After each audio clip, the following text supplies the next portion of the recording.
There's something about department stores in winter that makes time feel different. The fluorescent lights above, the piped-in music that never quite fits the season, the rush of people moving through aisles like water around stones, all of them searching for something they can't quite name. I think about stores a lot these days, not because I love shopping, I don't particularly, but because of what happened in one years ago now, on an afternoon when the light was already fading and the cold had settled in to stay. It was the kind of day when you walk inside just to feel warm again, when the automatic doors part and that wall of heated air hits your face, and for a moment, you remember what comfort feels like. I was 26 then, old enough to know better, young enough to still be learning what better meant. I remember the coat I wore, navy blue, wool blend, the kind you buy because it looks right, not because it keeps you warm. I remember the sound of my boots on the tile floor, the smell of perfume from the cosmetics counter mixing with the coffee from the cafe near the entrance. And I remember her, the woman in the coat. She was standing near the clearance rack in women's wear, running her fingers along the fabric of a blouse. Her coat was remarkable, though not in the way you'd think. It was handmade. You could tell from the stitching, slightly uneven but deliberate. Patchwork, they'd call it now, though back then I had other words for it. The colors were all wrong together, burgundy and forest green, mustard yellow and deep purple, fabrics that looked salvaged from different decades. The collar was too large, the hem uneven. One of the pockets had been repaired with thread that didn't quite match. She wore it like it was precious. I was there with my friend Rachel. We'd come in to kill time before dinner, the way you do when you're young and the hours stretch out long before you, endless and unmarked. Rachel saw her first, nudged me with her elbow. That wordless communication you have with people you've known too long. I looked and I laughed. Not loud, you understand, not cruel, or so I told myself. Just a small sound shared between friends, a moment of superiority masquerading as humor.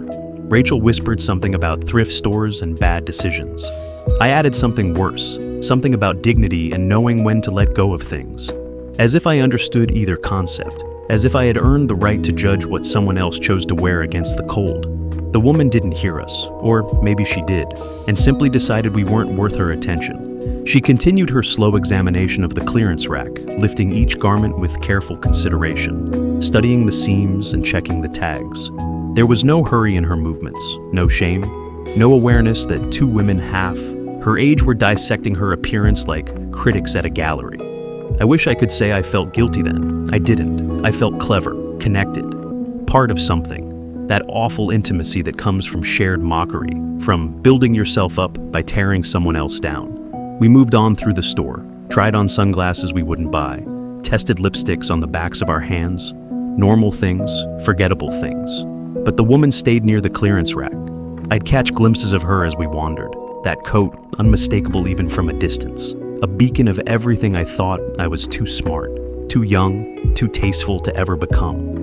It was when we were leaving that things changed. We were near the exit, still laughing about something inconsequential, when I saw the security guard approach her.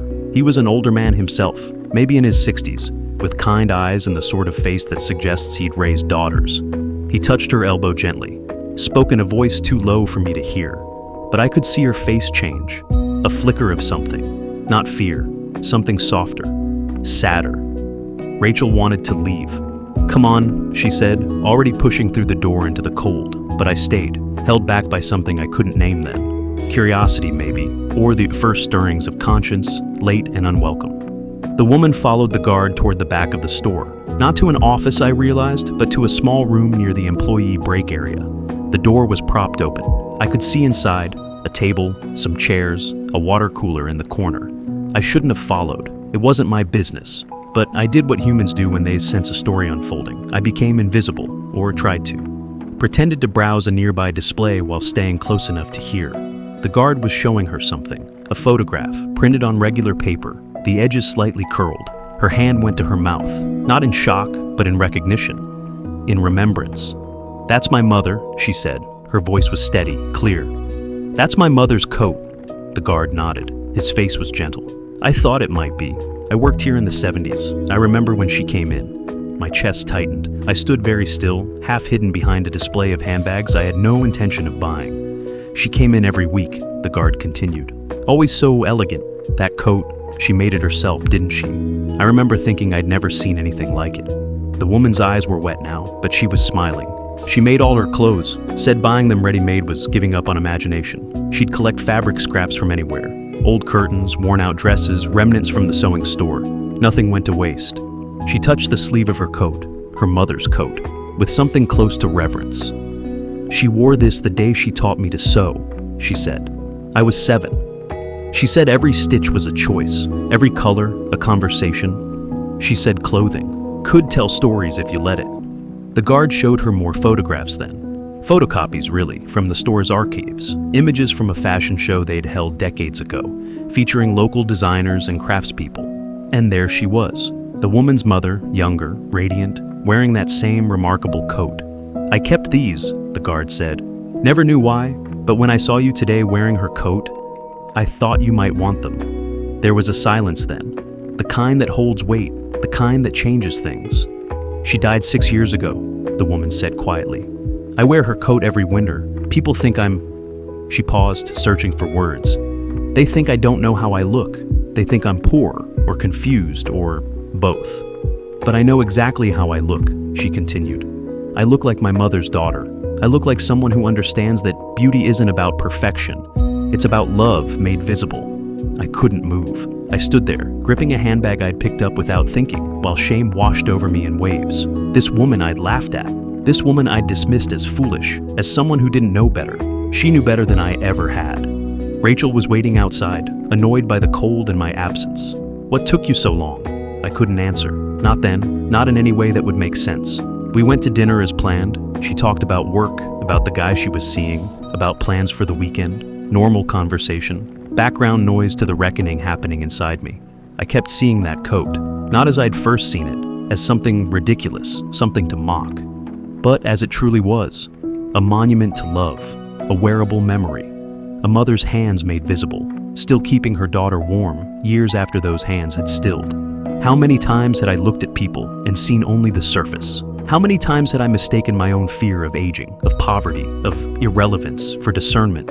I thought about my own mother then, still alive, thank God, but growing older. The way her hands shook sometimes now when she threaded a needle.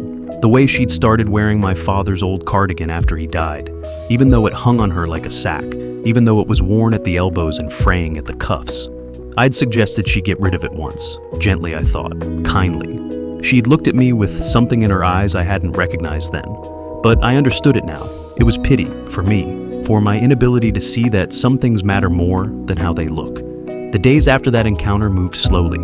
I couldn't stop thinking about the woman in the coat, about what I'd said, about who I'd been in that moment, and who I didn't want to be anymore. I went back to the store a week later, not to shop, to see if I could find her, though I had no idea what I'd say if I did. She wasn't there, but the security guard was. I approached him hesitantly.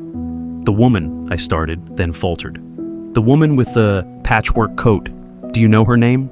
He studied me for a moment. "Why?" I could have lied, could have made up some story, but the truth came out instead, quiet and ashamed. "I laughed at her," I said, "when she was here. I laughed at her coat, at her. And then I heard you talking and The words stuck in my throat. "I need to apologize." His face softened. "Her name is Eleanor. She comes in most Thursdays, around 2. "Thank you," I said. He nodded, then gently. "We all make mistakes. The question is what we do after." I did go back the following Thursday. I waited near the women's wear department, feeling foolish and necessary all at once. She came in at 2:15, the coat unmistakable, her movements unhurried. I walked up to her with my heart hammering. "Excuse me," I said. "I'm sorry to interrupt, but..." She turned. Her face was kind, curious. "I was here last week," I continued, the words coming faster now. "I saw you at the clearance rack. I was with a friend and I forced myself to say it. We made fun of your coat. We were cruel and thoughtless, and I haven't been able to stop thinking about it." She was quiet for a moment, studying me with eyes that had seen more than I could imagine. "I heard you," she said finally, my face burned. "I'm so sorry. I appreciate that," she said. "But I want you to understand something. Your words, they didn't hurt me. I knew who I was when I put this coat on this morning. I know who I am." She touched the patchwork fabric, the way you'd touch something sacred. "My mother made this coat from scraps and love and stubborn determination. She wore it proudly. And when she couldn't wear it anymore, I took it up. Not because I had to, Because I wanted to. Because every time I put it on, I feel her arms around me. Tears were running down my face now. I didn't try to hide them. Other people's opinions, she continued softly, they're just noise, static on a radio. You can listen if you want, but it won't change the music underneath. The music underneath, I repeated. The truth of who you are, she said. The love you carry, the memories you honor. That's the music. Everything else is just... She gestured vaguely. Everything else? We talked for a while longer, about her mother, about sewing, about the fashion show in the 70s, and how her mother had insisted that creativity and thrift were sisters, not enemies. When we parted, she hugged me. The coat felt soft against my cheek. It smelled like lavender and wool and thyme. Thank you for apologizing, she said. It takes courage to admit when we've been small, but the beautiful thing about being human is that we can choose to grow. I think about that afternoon often now, about Eleanor and her mother's coat, about the security guard who kept photographs for decades, waiting for the right moment to share them, about the way we can wound each other with carelessness, but also heal each other with truth. I'm older now than I was then, old enough to start understanding what Eleanor knew, that beauty isn't about being admired, it's about being honest, about carrying forward the love we've been given and wearing it, literally or figuratively, even when the world doesn't understand. I still see Eleanor sometimes, in passing. We always smile, always wave, and I always notice her coat, that remarkable, ridiculous, perfect coat. Last winter, I started sewing. Nothing fancy, just small repairs at first. A button replaced, a hem mended. But then, I found myself at the fabric store, running my fingers along remnants and scraps, imagining what they might become together. I'm making something, a coat maybe, or a quilt, something patchwork and imperfect and full of love, something that tells a story. Because Eleanor was right, we all carry music underneath. The question is whether we have the courage to let it play. The light's fading now, the way it does on winter afternoons. The cold presses against the windows, but here, in this moment, there's warmth. I'm wearing a scarf I made myself. The stitches are uneven. The colors don't quite match. But every time I wrap it around my neck, I think of Eleanor, of her mother, of all the women who understood that love made visible is never wrong, no matter what it looks like. And I feel, for the first time in a long time, like I'm finally learning to hear the music. The tea's gone cold. The fire needs another log. But I think I'll sit here just a little longer, wrapped in this imperfect warmth, listening to the quiet truth of everything that matters.